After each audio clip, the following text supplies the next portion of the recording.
My name is Peter Solmsson. I was just introduced. I've been an executive officer and the general counsel of 3 large multinationals. And in all of them, we found that these incentives worked both externally and internally.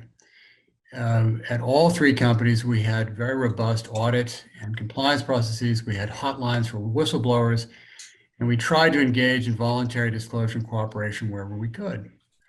And we realized that we experienced better financial and operational results when we had that strategy. And the fact of the matter is, if you are doing business internationally, if you're doing business over a period of time, it's simply the law of large numbers, the law of statistics, that you will have problems with bribery, corruption, and other crimes. And to believe that good leadership is enough is just being an ostrich. And I think any company doing business internationally ought to be prepared to have the kind of robust processes that enable a company to take advantage of the leniency programs that exist formally and informally all around the world. And I encourage the South African colleagues in the room here and the politicians to look very hard at getting this right. We found that when we brought in the wrongdoers, we found that when we brought in the evidence and were rewarded for it, it made good business sense for us. And I'll finish with one little anecdote. At the last company where I was the general counsel, we had a potential problem of about $300 million, not in the corruption area, actually in the export control world. And you'll see that this practice of self-disclosure, voluntary disclosure, is in virtually all areas. That I think the competition people invented it.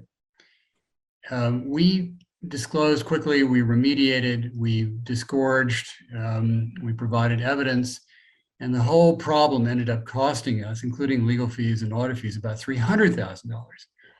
Now, when you're talking to your colleagues around the table about how to budget, how to plan, how to structure your processes, that kind of experience reinforces the business sense of having a good compliance process, having good audits, and having a good strategy for cooperation with government. So I will leave it there and move back.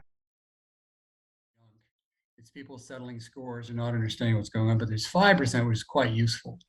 And I'd say to any business executive, most businesses are afraid of this. It's actually incredibly useful. It's like having a private audit staff, and should be embraced by business as an opportunity to get ahead of a problem before it ends up with law enforcement or elsewhere. So it works well, requires some capable people who can sift through the junk and deal with the people who are afraid, justifiably afraid, that they will be protected. Usually they're afraid of being fired more than anything else.